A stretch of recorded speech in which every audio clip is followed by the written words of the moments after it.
darles la bienvenida a un nuevo espacio de Abrahadabra, Arte y Espiritualidad. En esta oportunidad estamos con Andrés Gutiérrez, quien está detrás de la marca Taro Artista.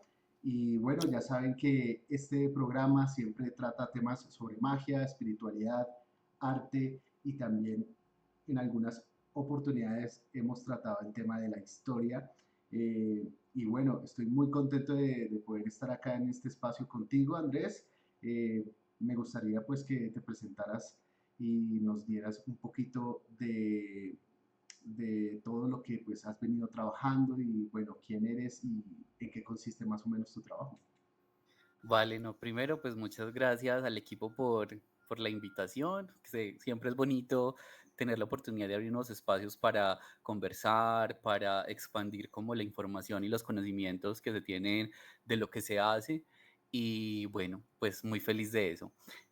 Bueno, lo otro es, mi nombre es, como tú le decías, Andrés Gutiérrez. Yo soy tarotista e ilustrador como de imágenes, digamos, tarot artísticas, en términos como más esotéricas y con cierto grado de reflexión frente a las interacciones del tarot y de los arcanos. Entonces me he enfocado como a trabajar en esto desde hace un tiempo.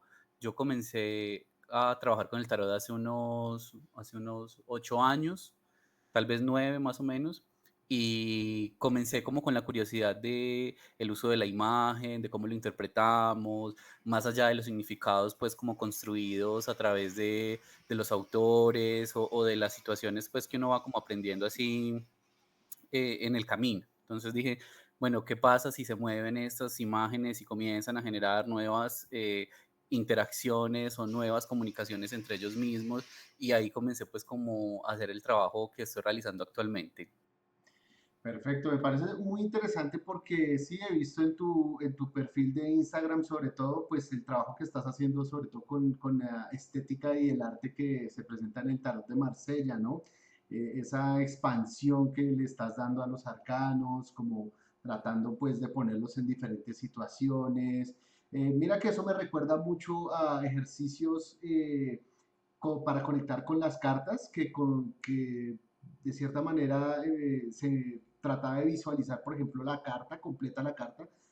Por ejemplo, en el libro de 11 lecciones de alta magia se habla de una meditación donde tú vas reconstruyendo la carta poco a poco y también tratar de imaginar lo que está más allá de la carta, por ejemplo, a quién está mirando la justicia o cómo es la parte de atrás. Entonces creo que esta expansión, todo esto que estás haciendo me parece muy interesante, pero antes de pronto de profundizar un poquito en esto, cuéntame si hubo algo a nivel personal de pronto que te llamara hacia el tarot, qué fue eso que pasó de pronto a nivel personal que te hizo entrar en este mundo. Pues yo creo que como muchos hemos llegado al tarot a través de los procesos de la sanación.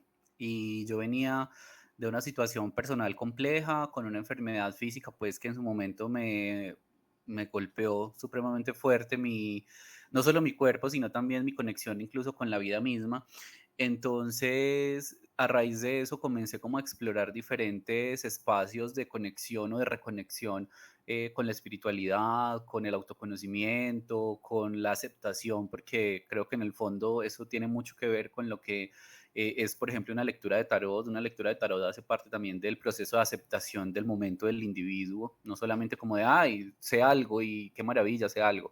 No, también es el aceptar la situación presente porque hay cosas buenas y hay cosas malas. Entonces, a partir de eso me fui como reconectando con el tarot. Yo no tenía un acercamiento previo a las cartas. O sea, yo no vengo de una familia donde que hay lectores o que la abuelita lee las cartas o todo ese tipo de cosas. Sin embargo, sí se aceptaba dentro de mi familia como el acercamiento a lo sobrenatural o a lo espiritual por como historias de los bisabuelos y bueno, cosas de este tipo, pero no propiamente dicho como alguien que lea las cartas o alguien que trabaje con esto o con aquello, no. Entonces, eso yo creo que fue parte también como de mi reconocimiento dentro del sistema de mi familia, y es devolverle como ese lugar a estas formas que habían estado presentes, pero que por generaciones, digamos unas 2 generaciones, se perdieron. Entonces, como que aparezco yo también en el sentido de reconectar mi árbol y mi linaje con ese tipo de herramientas o de enfoques que no solamente van a través de la magia, sino también a través de la espiritualidad. Bien, muy interesante, muy interesante. Mira que sí, casi siempre hay eso, ¿no? Una conexión a veces con nuestros ancestros o con personas que en algún momento, pues, se conectaron con esto y eso pues queda como en la familia, ¿no? Y de cierta manera pues llega uno también a través de eso. Y bueno, Andrés, cuéntame por qué, pues aparte de que, bueno, ya me estás diciendo que sí, que fue algo como de un proceso interno, de un proceso de sanación. ¿Por qué llegar a la conclusión también de salir de cierta manera al público, a ya, digamos, ser un tarotista ya abierto, ¿no? A las personas a leer, porque pues hay personas que, como siempre lo he dicho, que lo pueden llevar en secreto o simplemente lo pueden llevar como algo personal y no necesariamente pues se convierten en tarotistas. ¿Por qué, digamos, surge esto, Andrés?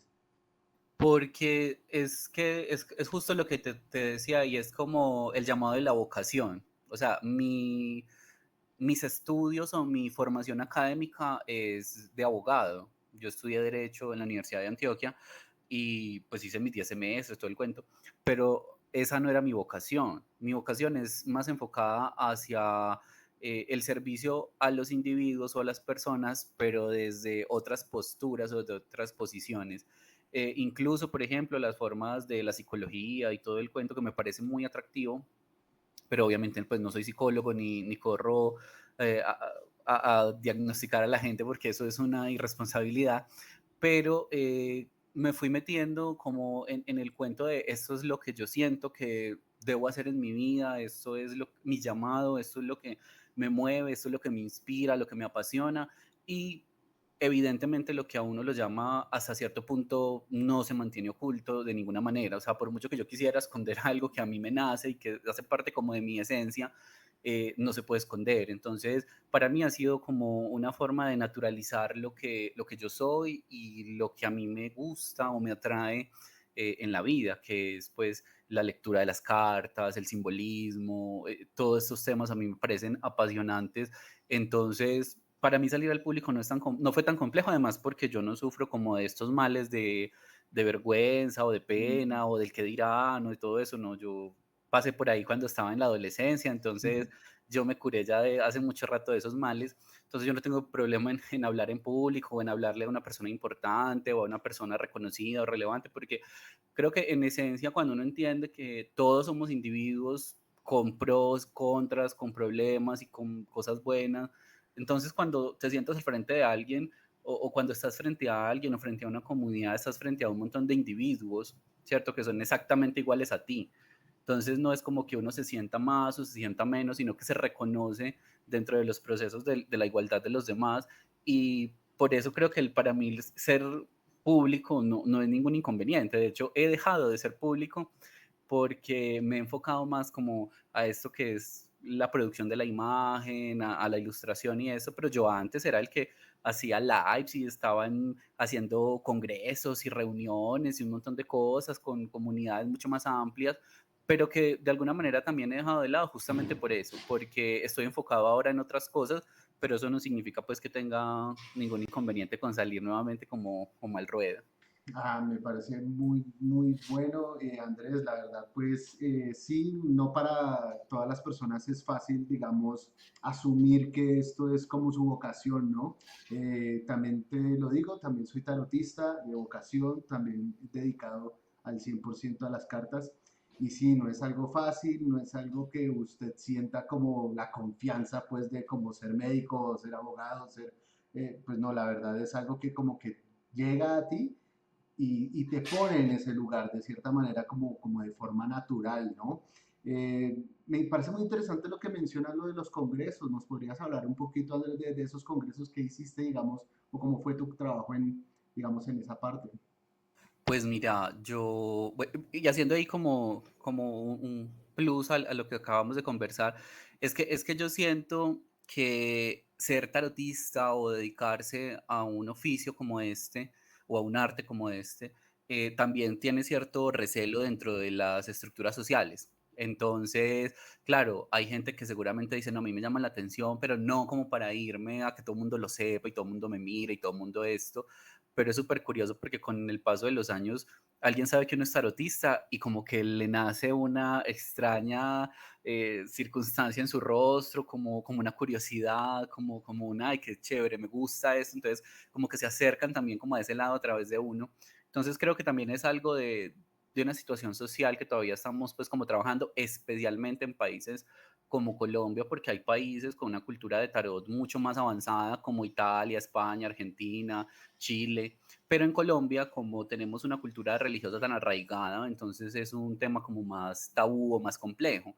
Por eso es que el gran público que manejo, por ejemplo, yo en mis redes y demás, no son netamente colombianos, son más hacia europeos, hacia argentinos, chilenos y demás, que son como países que tienen más cultura relacionada con el tarot. Y lo que me preguntaba sobre los congresos, pues yo participé en el primer Congreso Internacional de Tarot que se hizo acá en Colombia en el 2020, pero ese congreso fue por temas de pandemia y demás, hecho online. Se hace en Cali, pero yo participé pues como con una presentación que yo esperaba y anhelaba con muchas ganas, que fueron como los primeros pasos que di cuando estaba organizando los temas de los arcanos y demás, que se llamó el tarot fragmentario. Entonces era como cómo se reensambla, cómo funciona, era como la explicación de las cosas que luego fui desarrollando de otra manera. Y pues he tenido cierto acercamiento con la red de congresos, con María del Mar Tor, que es como la directora de la escuela eh, allá en Barcelona, de una escuela de tarot en Barcelona, de las dos escuelas que tiene Barcelona. Y, y pues me parece que es un tema muy interesante porque los congresos lo que buscan es generar una comunidad, pero al mismo tiempo alimentar esa comunidad con conocimientos nuevos, con información, con todo este tipo de cosas. Y en pandemia también eh, abordé como la reunión de un grupo o la creación de un grupo que se llamó 22 Miradas. Y fue un grupo de 22 tarotistas que nos reunimos con el propósito de abordar pues como los 22 arcanos mayores. Entonces íbamos haciendo como algo más expositivo, íbamos haciendo como taller, como un curso, como algo así, que incluso se encuentra pues en YouTube. A mí me tocó la papisa y yo me desaté pues, me regañaron y todo porque me demoré como 2 horas explicando la papisa. Entonces fue muy interesante porque la abordé desde la mística medieval, entonces es todo un contexto histórico, pues es como algo muy bonito. Y otros tarotistas pues también lo hicieron desde sus miradas, por eso llamaba 22 miradas, porque cada uno tiene su forma de ver las cosas y se van complementando estas formas y estas visiones hasta construir como el macro de lo que podríamos llamar el tarot o incluso el esoterismo mismo. Bueno, bastante interesante y sí, tienes completamente toda la razón. Acá el tarot todavía has visto como con cierto recelo o es algo como marginal un poco, ¿no? Se tiene mucho la idea del chamán, del santero, hay esa figura, pero siempre es algo como que se ve como extraño, ¿no? Extraño. Ya hablar de Italia, ya hablar de España, pues obviamente son países de tradición de tarot muy importantes.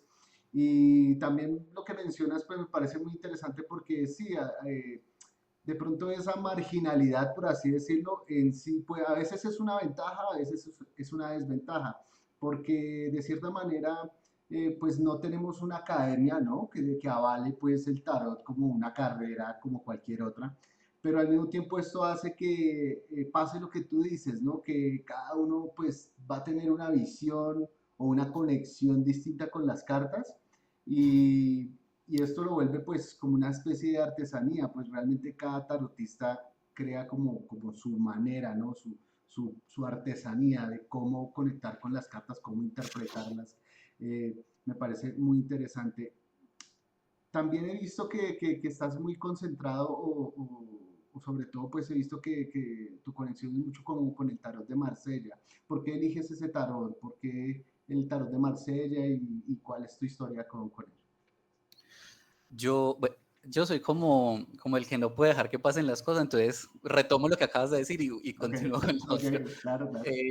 Mira, por ejemplo, eso que tú dices como una academia que estandarice y demás, se han hecho varios intentos de que eso ocurra. Incluso ahora mismo existe creo que se llama Tarot Association, y es obviamente como la que trata de regular las estructuras en habla inglesa, y en habla española, pues no se ha, o no se ha logrado que en los hispanohablantes estandaricemos esto. Y yo creo que tienes razón en eso, y es que no podemos estandarizar la forma de cómo entenderlo, de cómo leerlo y demás, porque el tarot es una figura o es una estructura mutante. Entonces es supremamente complejo que se genere un estándar cuando incluso el estándar se puede desmontar fácilmente. Y es ahí donde aparece la idea del tarot de Marsella. Porque generar el estándar del tarot de Marsella en sí mismo, o sea, porque el tarot de Marsella que conocemos a día de hoy es un estándar. Es un estándar que se construyó con otros o con otras barajas que en su momento no eran el estándar. Entonces, el tarot de Marsella ahora mismo lo conocemos de dos formas, el tipo uno y el tipo 2, pero el tarot de Marsella ha pasado o ha vivido por diferentes facetas que lo han ido transformando y que no han sido el estándar. Por ejemplo, en la época revolucionaria francesa, el tarot mutó y convirtió sus arcanos en otras cosas. Por ejemplo, no había emperador, sino que había el gran padre o la gran madre o la abuela. Entonces, como estamos en ese conflicto, el tarot refleja, porque el tarot en el fondo, en su sentido más primario, es un juego de cartas.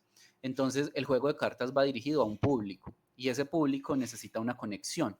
Otro ejemplo de ello es el tarot Besançon, que es un tipo de tarot de Marsella, que en realidad obviamente no es de Marsella, sino que es como de la región franco-suizo-alemana. Entonces, era un tarot que estaba más enfocado hacia el público de los protestantes. Entonces, los protestantes no querían a un papa y una papisa porque obviamente estaban en conflicto con las figuras, y colocan entonces a la diosa Juno y al dios Júpiter como el papa y la papisa.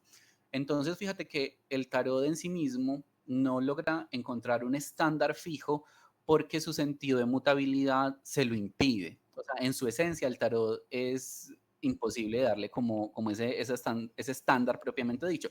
Ahora podemos entender dos tipos de estándar del Marsella, pero puede que dentro de 150 años ya no tengamos esos dos estándares, tal vez encontremos otras formas y tal vez lo que yo haga ahora en algún momento, o no lo que yo haga ahora, lo que estamos haciendo ahora, porque yo soy parte de un movimiento, de un grupo que obviamente uno se va conociendo con sus colegas en el camino.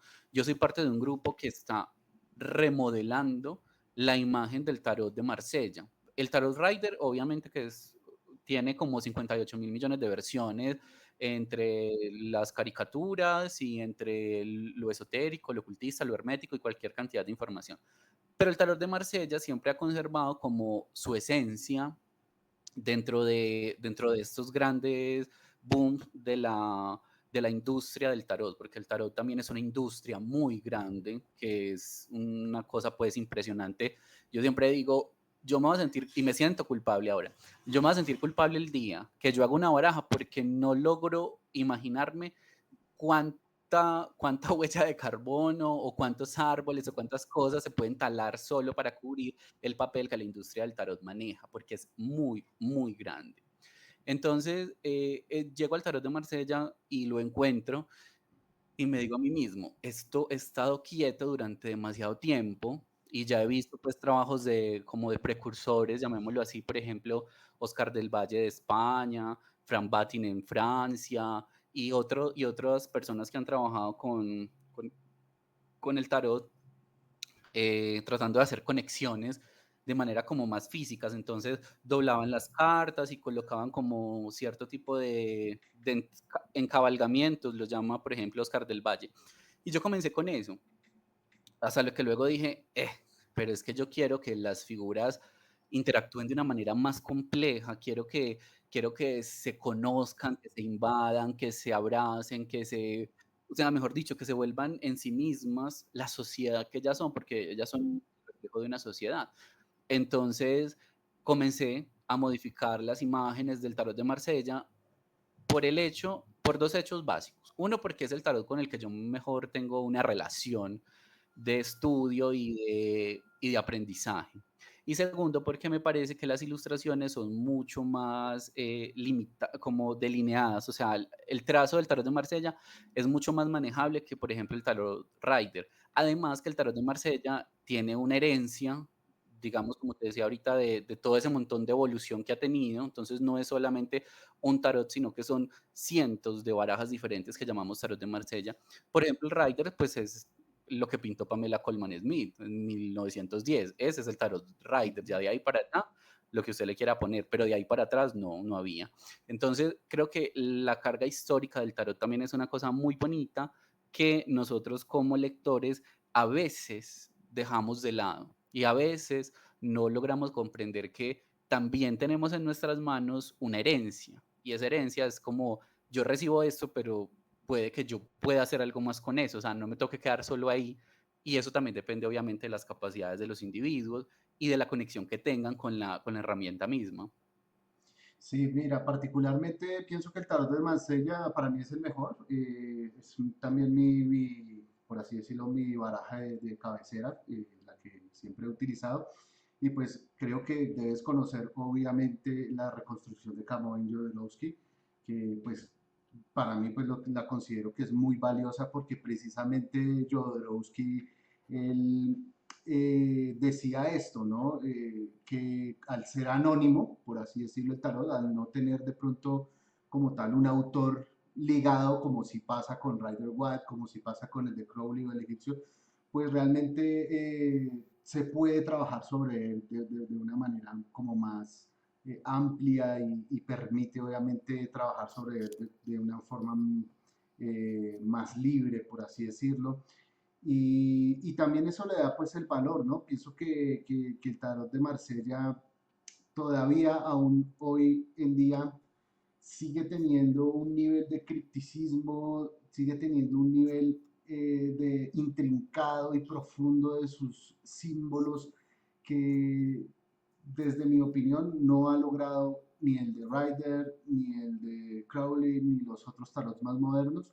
Creo que sigue teniendo ese halo de misterio, ese misterio de quién lo pudo haber hecho, de quién pudo haber configurado de esa manera tan perfecta estos colores, porque nada más los colores del tarot de Marsella son muy, muy buenos y lo mismo sus formas, sus estructuras.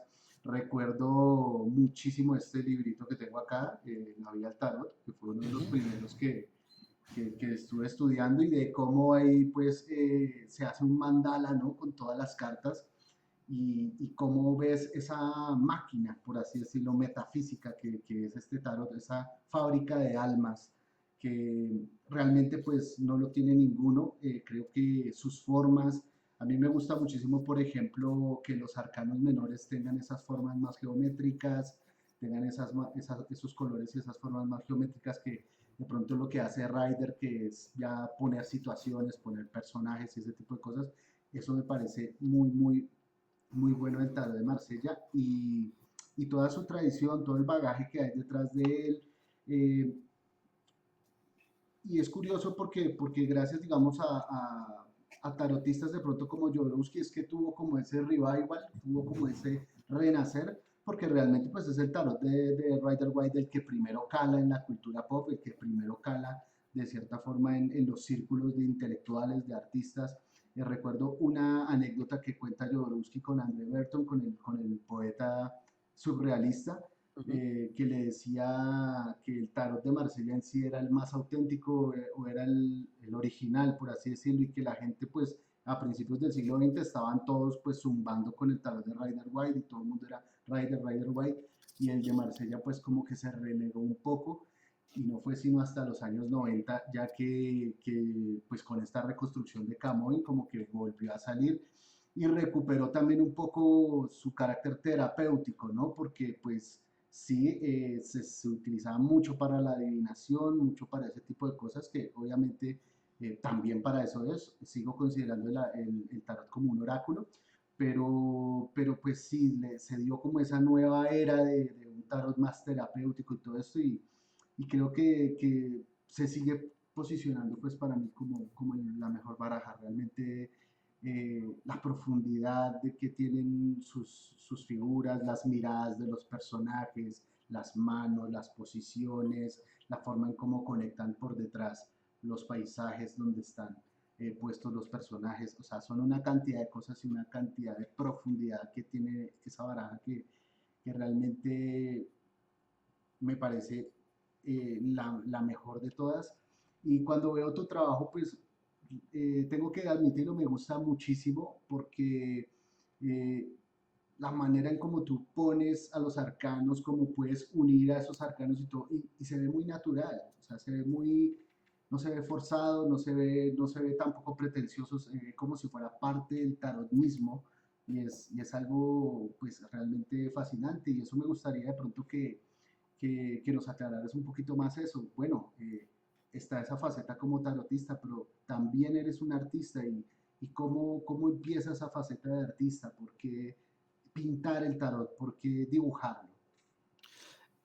Miras que es que prácticamente ya te diste la respuesta. Claro, el asunto, por ejemplo, yo comienzo el estudio del tarot de Marsella. Yo primero estudié el Rider, o sea, primero como que me acerqué al Rider por lo que tú dices, es la forma más comercial en muchas ocasiones o de mayor acceso o de un montón de situaciones. Y luego aparece pues como este libro que mencionas, La vida del tarot de Alejandro Jodorowsky, y ahí yo hice un clic, ¿cierto? Hice un clic en la forma de entender el tarot, su estructura, su forma, su visión, bueno, un montón de cosas que a mí me parece una cosa muy bonita y muy loable de Alejandro y es darle como un metasentido a la estructura del tarot, que es algo que se necesitaba. Y yo creo que ese en realidad es su gran aporte al mundo del tarot, más allá incluso de haber o no restaurado esta versión con Philippe Camoin. Siento que lo que realmente contribuyó Alejandro al asunto fue el hecho de darle una estructura entendible y funcional al tarot, para que la gente que llega a él tenga como una herramienta donde pueda colocar sus pies. Yo llegué al tarot de Marsella, obviamente, y yo no entendía mucho porque sus estructuras son diferentes al Rider, por ejemplo. Mientras el Rider es más esotérico, más hermético, más cabalístico y un montón de formas que vienen de la Golden Dawn, que es la sociedad donde surge.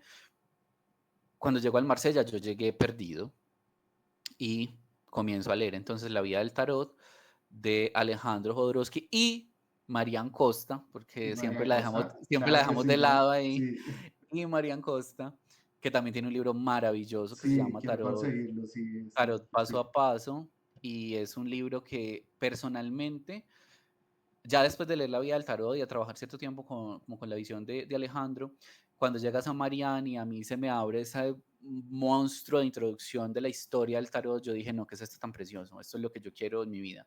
Entonces, debo reconocer que la vida del tarot me gusta mucho y tarot paso a paso como que es la cereza sobre el pastel.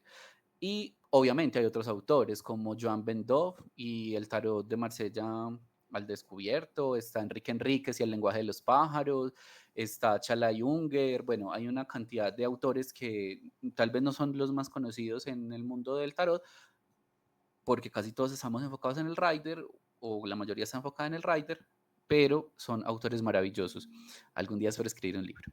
Entonces, llego ahí Alejandro, y Alejandro comienza a hacer como una explicación de, por ejemplo, de los decimales, que el uno es el correlativo del 11, que el 2 del 12, que esto de lo otro, y yo digo, ay, qué interesante esto, o sea, cómo entiendo cuando dos cartas se encuentran la una con la otra. De hecho, en una baraja que realicé hace poco, que espero se expanda a muchas más versiones, se llama Tarot 66 versiones, entonces son tres versiones diferentes de cada arcano mayor, lo que suma 66 cartas, ¿cierto? Y 12 de los signos zodiacales, que son como, ya ahí sí como de la Golden Dawn, que es una aceptación, pues como una correspondencia astrológica mucho más sólida, pues dentro de esta cultura. Y, por ejemplo, aquí te voy a mostrar este que sería como los arcanos del 9, que son el ermitaño y la luna. Entonces, aquí esta carta se llama la luz, y Ok, es el ermitaño caminando dentro de la luna con su lámpara, etcétera. muy Entonces, interesante. Claro, yo Muy dije, interesante. ¿qué pasa si estos arcanos comienzan a interactuar? Entonces, en la papisa, cuando la mezclé con el colgado, entonces la papisa está cargando al colgado como si fuera su hijo, como una madre cuidadora, o bueno, qué sé yo. Lo que muestra también otras facetas, incluso cuidando al Cristo, cuidando al avatar o al avatar de qué sé yo, de una divinidad, porque también eso hace parte de las relaciones que existen con el colgado, esa figura crística. Ujú. Entonces, es como cómo se van relacionando, cómo se encuentran, cómo se comunican, cómo se hablan, cómo se van manifestando. Aquí, por ejemplo, hay un arcano que se llama el bautizo, se llama, y dentro están los arcanos 1, 2, 3, 4 y 5 que cuando los sumas, suman 15. Entonces, ahí está el Ok. diablo. Cuando estos arcanos se reúnen, aparece el diablo, claro, porque hacen parte como del sistema de creencias, como de la construcción del Interesante. individuo, cómo aparecen y cómo cuando se relacionan entre ellos mismos generan las sombras individuales que nosotros vamos manifestando con el tiempo. Entonces, fíjate que me meto como en ese cuento y digo, un arcano, cualquiera que sea, se tiene que mezclar con otro, cualquiera que sea, por la forma, por la postura, o sea, tiene que existir una comunicación mínima entre dos arcanos por alguna razón. Y comencé como con esa aventura. Entonces comencé a mezclarlos, a mirar dónde habían como partes similares, dónde existía como una conexión, como cosas. Hasta que fueron surgiendo y surgiendo y surgiendo más imágenes y más imágenes y más imágenes. Y yo dije, "Ah, esto se está volviendo que una baraja. ¿Qué es esto?". Entonces dije, bueno, voy a seguir haciéndolo y le voy a dar un sentido. Entonces voy a coger un arcano principal y ahí vamos a comenzar a recibir las visitas. Entonces comienza a llegar, no sé, por ejemplo, aquí, en el Papa o en este Papa, pues Ujú. particularmente. Ok. Entonces llega el ermitaño, llega la torre, llega el loco, llega el diablo, o sea, llegan varios arcanos más a hacerle visita y él se nutre de ellos, entonces ya no es un papa que se queda sentado en un trono, sino que camina ya a través de la figura del ermitaño que hace parte también como de ese mendigo, bueno, no de ese mendigo, más como de ese, ¿cómo se le dice a esto? Del peregrino, ¿cierto? Hace más parte como del papa peregrino, Ujú. que ya no lo tenemos tanto porque ya se murió, pero por ejemplo Juan Pablo II era un papa peregrino, le decían el papa peregrino, justamente por lo mismo. Entonces, eso también hace parte del rol del Papa y es importante devolvérselo cuando se comunica con otro arcano, cuando se mezcla con el otro. Entonces, todo ese tipo de cosas creo que es lo que hacen que el tarot no pueda estar quieto y que sea un elemento mutable.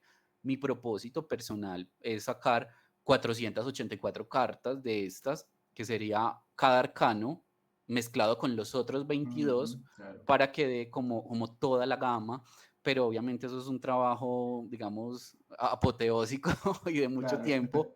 Entonces, lo puedo ir haciendo con calma, lo puedo ir haciendo sin prisa, porque no tengo prisa. Si es un trabajo inconcluso en algún momento de mi vida, pues es un legado que a mí me gustaría dejarle también como al mundo del tarot, porque siento que como tarotista o como profesional en cualquier ámbito que tú hagas, porque mi papá siempre ha dicho, o sea, si usted va a ser zapatero, sea el mejor zapatero, si va a ser mecánico, sea el mejor mecánico, si va a ser tarotista, pues sea el mejor tarotista. Entonces, es como dejar un legado, como dejar parte de tu esencia dentro de tu cultura, porque eso también hace parte de una cultura, de una conexión, de una búsqueda, de una experiencia, que seguramente puede que personas, no sé, en 30 años vean las imágenes y digan, este tipo estaba más loco que todos nosotros juntos ahora mismo, pero qué chévere, ¿cierto? Y me preguntan, ay, y entonces el librito que viene con esta baraja, yo les digo, no, o sea, el tarot de Marsella nunca ha tenido un librito que venga con él, y en el caso de lo que yo estoy haciendo, tampoco tiene un librito. Si querés nos reunimos, conversamos y eso, pero yo no te voy a decir, esto significa esto significa lo otro, Ujú. porque en el fondo la idea es que el tarot se convierta en un reflejo de, no que se vuelva en una copia de. Pues yo no hago mis lecturas como lo que dice Alejandro en su libro, ni lo que dice Sally Nicholson Jung y el tarot, o lo que dice X persona en un libro. O sea, yo tomo esa información, la asumo dentro de mi interior y ahí comienzo a trabajarla de manera personal. Entonces yo creo que eso es algo muy importante para los tarotistas en este tiempo y hacia adelante, y es que es también como una invitación a tomar una posición crítica también dentro de lo que quieren aprender, cómo lo quieren aprender y cómo lo quieren transmitir, porque es un momento donde, aunque nosotros no lo creamos, estamos siendo parte de una nueva generación de tarotistas y de una nueva forma de ver el tarot que empezó hace unos, tal vez unos 15 años atrás, donde yo ni siquiera había llegado al mundo del tarot, pero que ya habían comenzado otras dinámicas y que seguramente van a seguir cambiando hacia el futuro. Y como tarotistas también es importante irnos abriendo esas posibilidades. Antes, digamos, en el siglo de 18, 19, el tarot era meramente esotérico, meramente adivinatorio, ahora ya es más evolutivo, terapéutico, holístico, espiritual. Entonces, como que todo ha ido avanzando, todo va evolucionando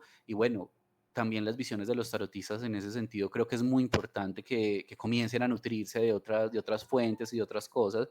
Y como lo mencionabas tú, que el tarot igual termina siendo como ese sentido de las cosas, como ese sentido de lo macro o de lo más grande, donde se pueden comenzar a meter lo que usted quiera. Yo siempre digo, el tarot es de papel y el papel aguanta todo. Entonces usted al tarot le puede meter flores de Bach, le puede meter numerología, le puede meter mitología, le puede meter lo que usted quiera. Pero lo importante es que usted lo haga desde un sentido de conciencia, desde, hombre, voy a mezclar el tarot con mitología, pero entonces, claro, le voy a dar ese sentido. Hay tarot mitológicos, hay tarot de números, hay tarot para ciegos, hay tarot para todo lo que usted quiera.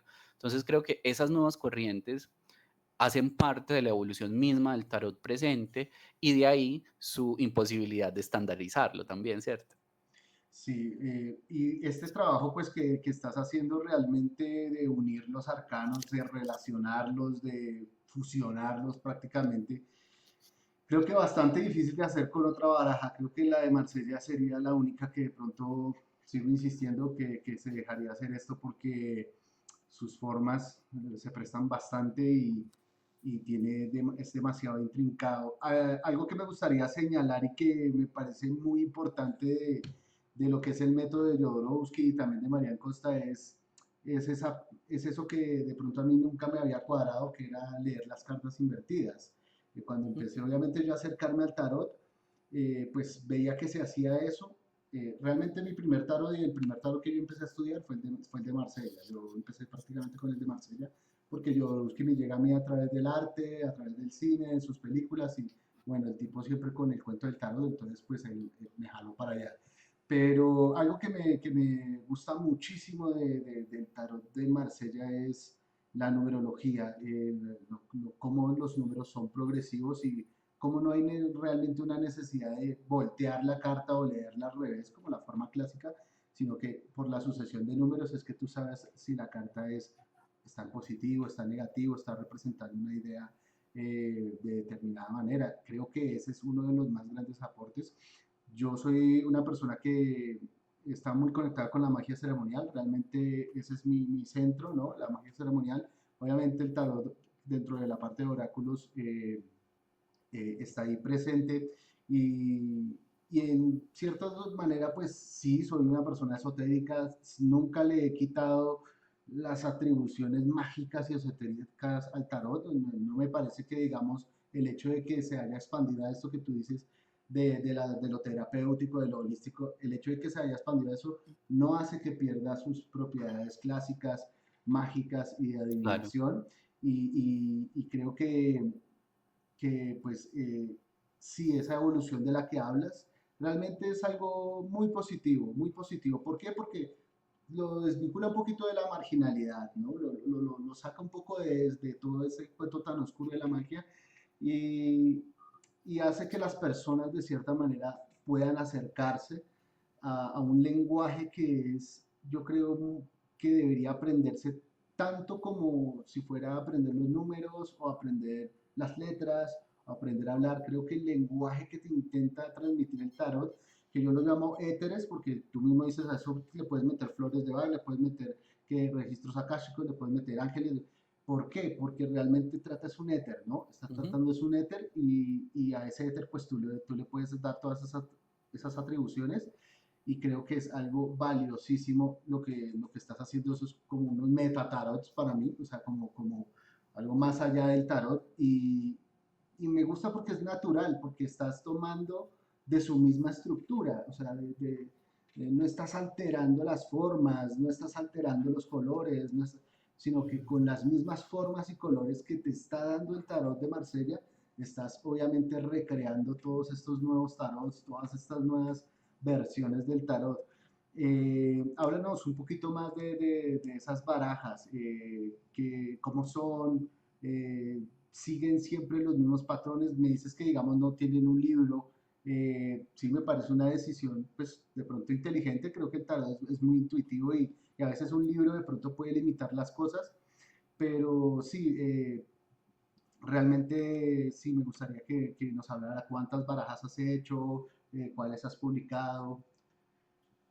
Vale, pues antes de continuar con eso, que sí, quería decirte que efectivamente lo que decía la evolución del tarot, por ejemplo, desde el esoterismo, el hermetismo y demás, no es que no sea útil y que no tenga una relevancia presente, ¿cierto? Porque hace parte como de lo que te digo, como de toda nuestra historia. O sea, en algún momento yo tuve que leer a Papus, a Eliphas Levi, o sea, tuve que leer a Crowley, tuve que leer al mismo Arthur White, pues sí me entendés. Entonces, como que hace parte de nuestra historia y no podemos pararnos aquí en el presente sin tener como por lo menos nociones de dónde venimos. Entonces, eso que dices me parece súper importante también.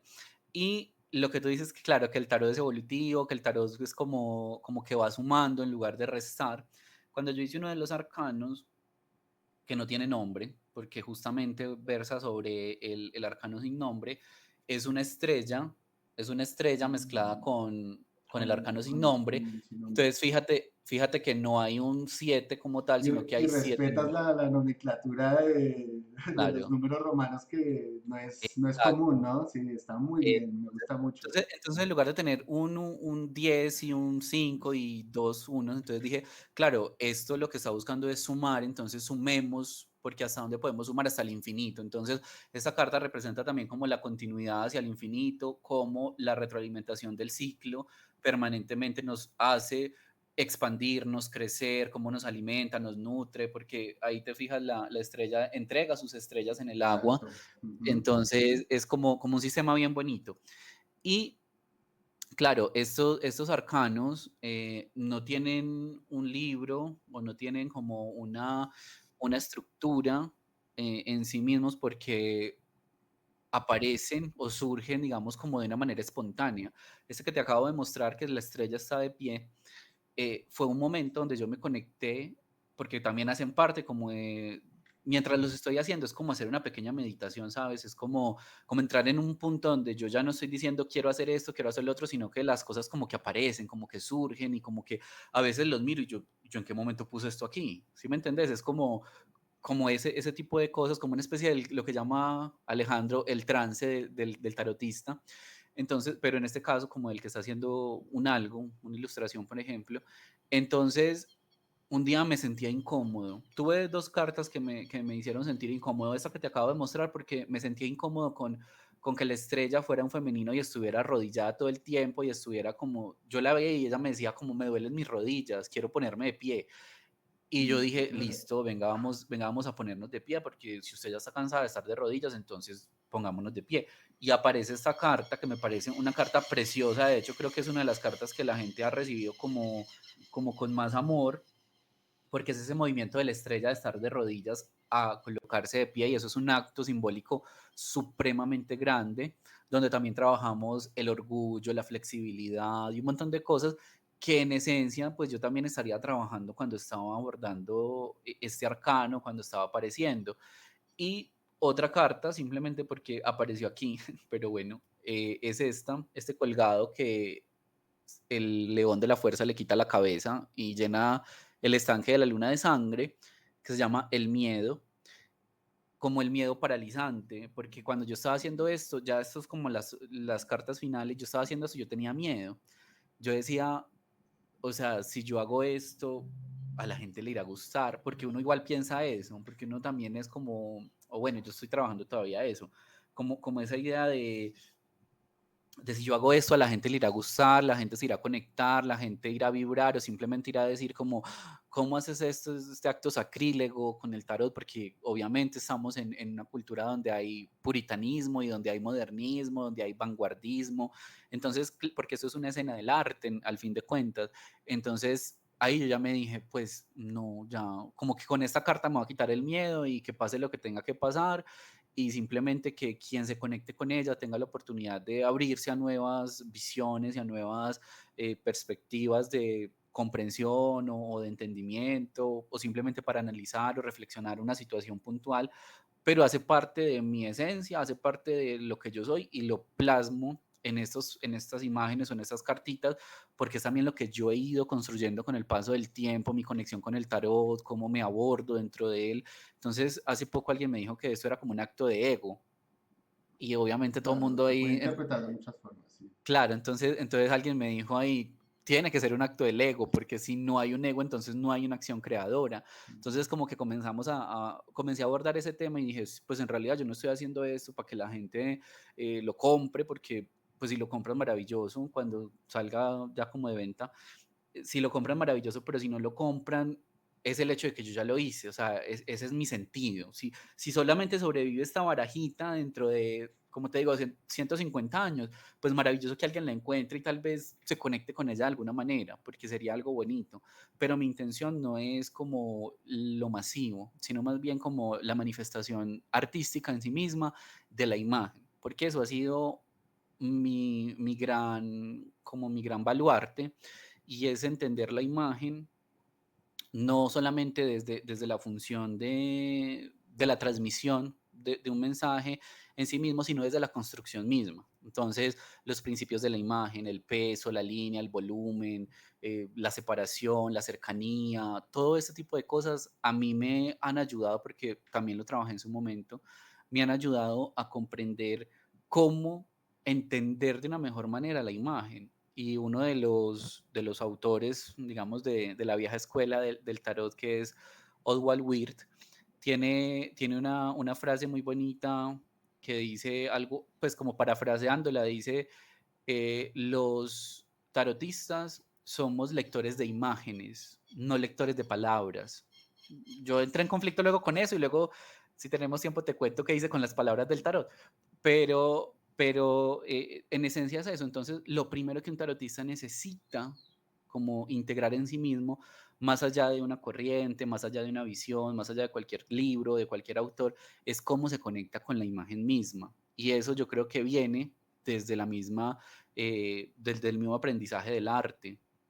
Entonces, nosotros somos como una cultura que ha olvidado cómo interpretar el arte, cómo conectarse con una imagen. O sea, yo voy y me paro al frente de un cuadro de Botticelli, entonces, ay, qué bonito, ya. Entonces, no, o sea, ¿cuál es el sentido? ¿Cuál es la distribución? ¿Cuál es la forma, el color, la paleta, las dimensiones, qué está adelante, qué está atrás? Entonces, comenzar a ver el tarot desde una posición mucho más analítica, desde su imagen, fue lo que a mí también me condujo a comenzar a trabajar más con su imagen, en relación pues a lo que estamos conversando.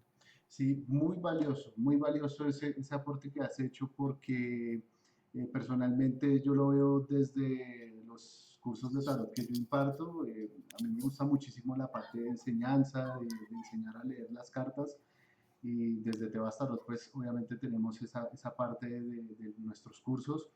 Y algo que yo le digo mucho a mis alumnos es la conexión emocional. O sea, tú puedes tener estos manuales de Jodorowsky, puedes tener una cantidad de manuales que te den estrategias de lectura, que te diga tirar 3 cartas, tirar 5 cartas, mira la relación, mira si es cabalístico, pues las correspondencias y todo ese tipo de cosas. Pero la conexión realmente es emocional y artística, de cierta forma, lo que se busca o lo que yo siempre he querido transmitirle a las personas que quieran aprender a leer el tarot es que deben tener una conexión emocional con las cartas, que cuando tú mires al arcano del colgado, no te lleguen palabras, te lleguen sensaciones, que te provoque sensaciones que tú obviamente vas a transmitir en palabras ya para interpretar dentro del contexto que estés dando, pero creo que ese primer impulso es el más importante. De hecho, hay algo que yo siempre digo es, Mira la carta y la primera sensación, el primer impulso, casi siempre es el acertado. Cuando tú lo pones en duda o entras de pronto a racionalizar demasiado, esa duda hace que te desvíes de la lectura.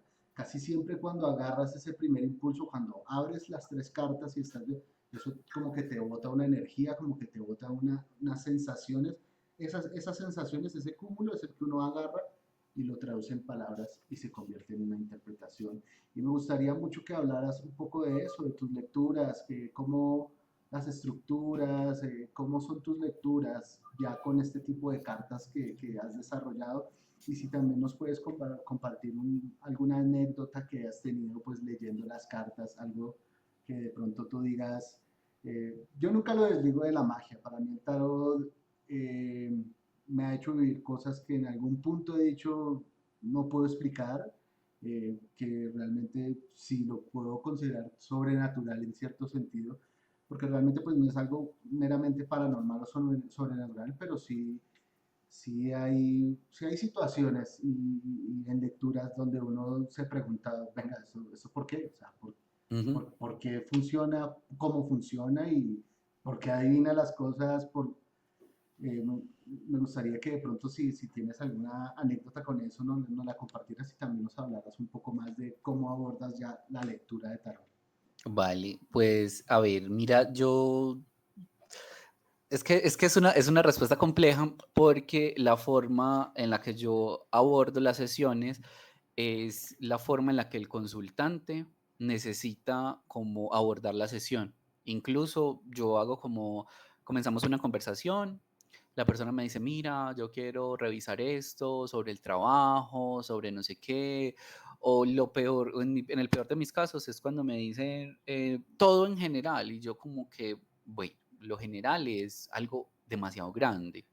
Entonces vamos a mirar dentro de lo general, ¿qué te gustaría? Entonces, ¿te gustaría esto? Ah, sí, eso. Ah, y esto. Ah, no, eso no tanto. Ah, y esto. Ta, ta, ta. Entonces comenzamos como un diálogo donde el individuo sienta que la sesión que está teniendo también es de él. Porque muchas veces esto es como en las antiguas escuelas, cuando el profesor estaba así como encima de un lugarcito como más alto que los alumnos, entonces era como, ah, el tarotista, y ahora ya es el tarotista, ¿cierto? Es como la persona que está frente a ti para apoyar tu proceso, no para juzgarte ni para decirte qué hacer o qué no hacer o eso, sino como para estar ahí acompañándote en el camino o en el momento para permitirte encontrar en ti también como las posibilidades o las opciones o redescubrir, porque ya sabemos, pero el tarotista nos ayuda a redescubrir esas cosas que hemos olvidado, que estamos dejando de lado, aunque las hayamos considerado de alguna manera, o no le damos la importancia y sí la tiene. Entonces, comenzar a construir la consulta es algo muy importante para mí.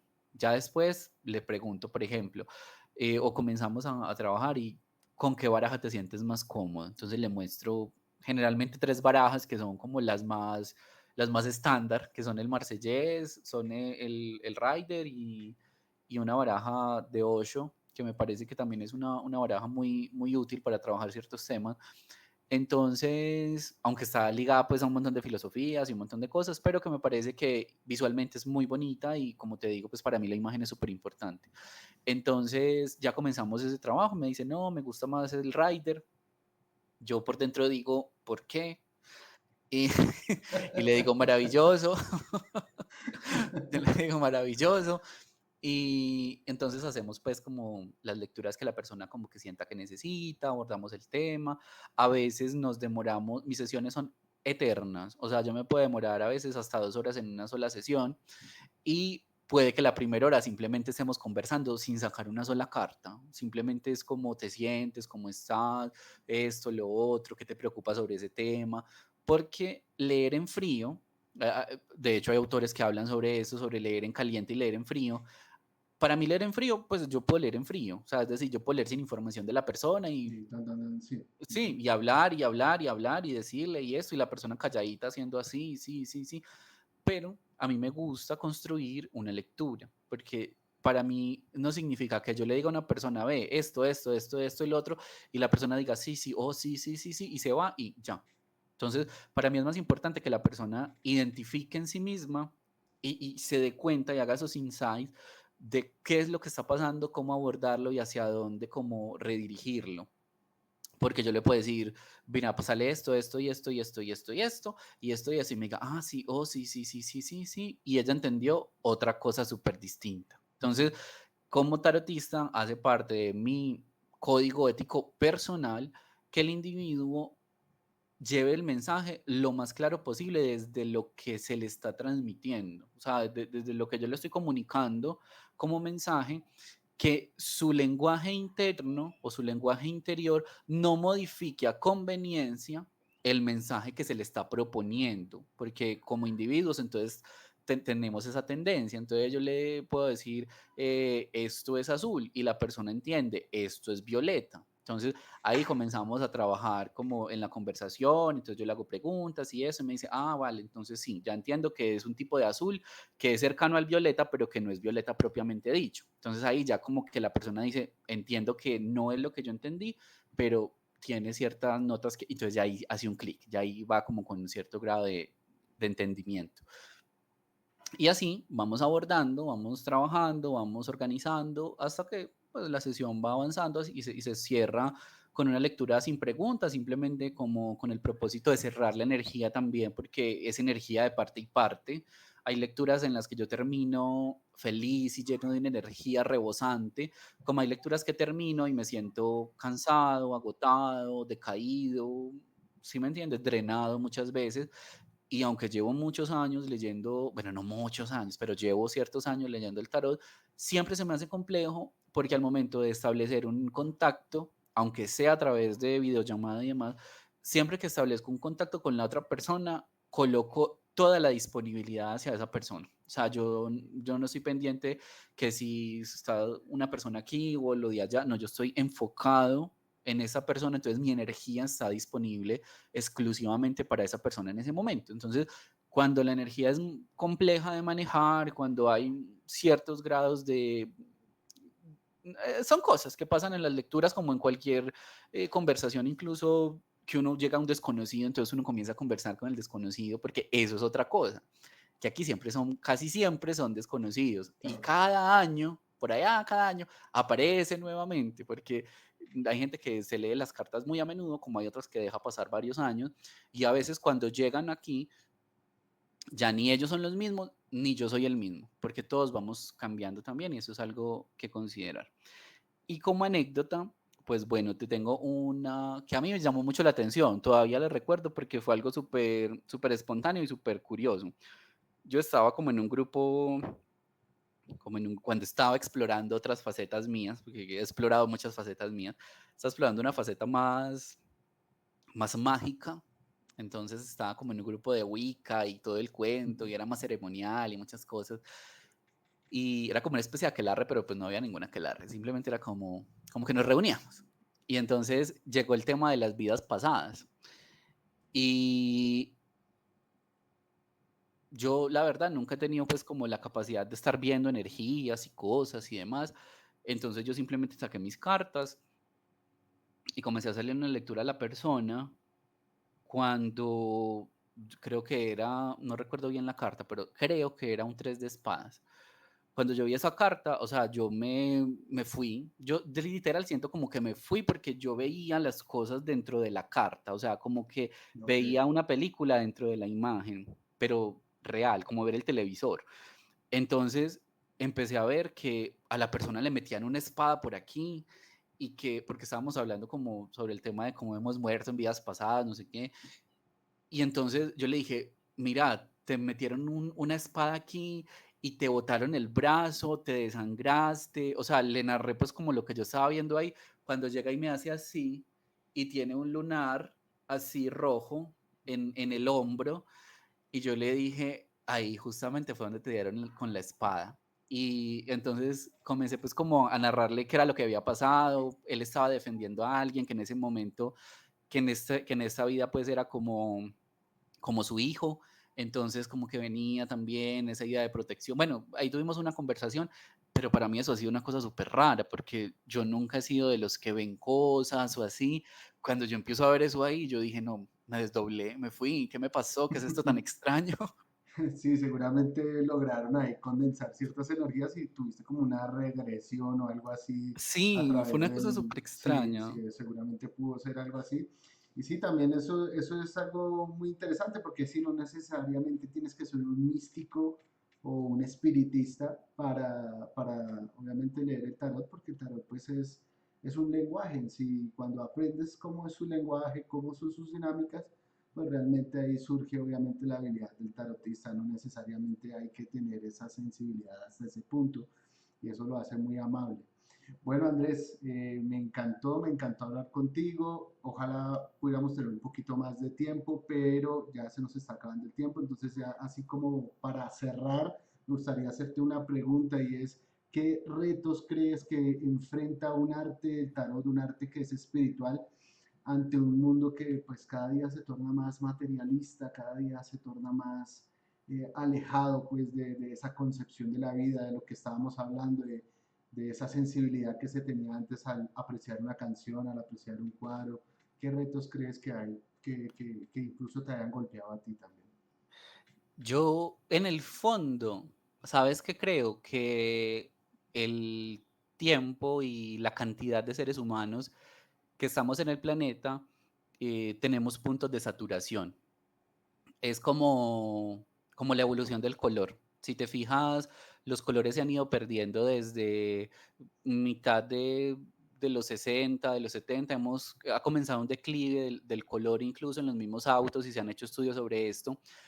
Pero también es cierto que cuando el sistema o los individuos llegamos a un punto de desaturación, porque claro, ya quedamos en escala de grises, blanco y negro, todos los autos los ves del mismo color.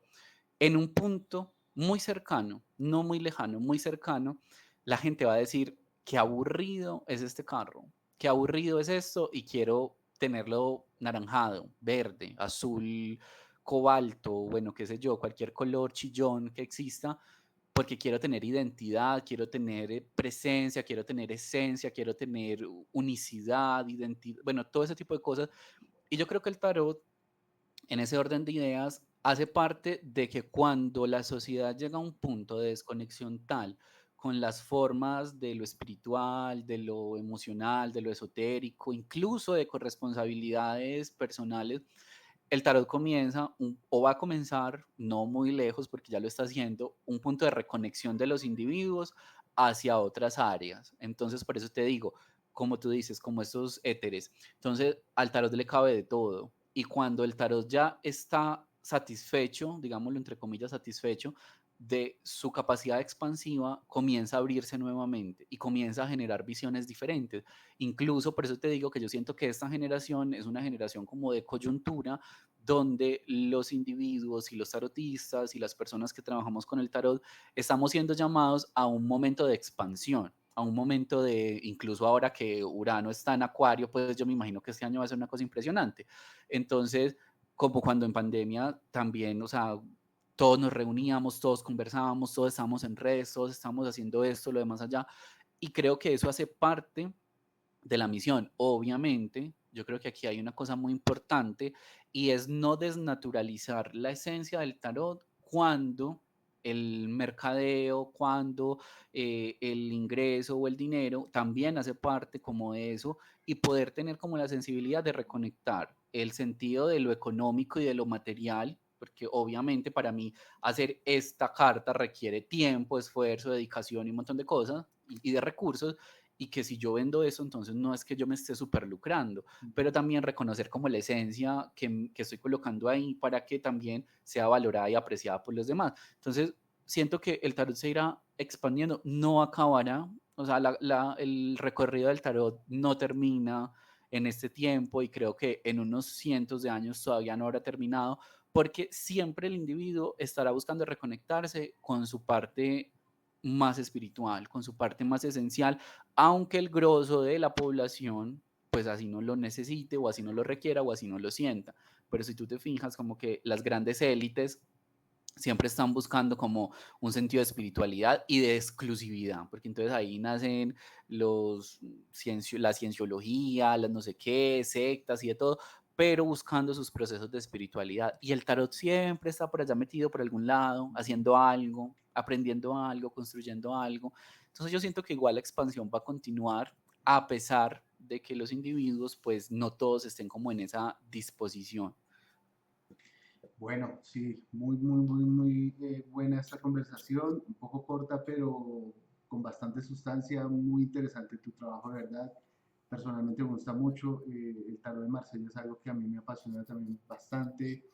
Y bueno, para terminar, entonces Andrés, cuéntanos dónde podemos ver tu trabajo, cuáles son tus redes sociales, cuál es tu contacto, dónde podemos acudir a ti cada vez que necesitemos una lectura de tarot.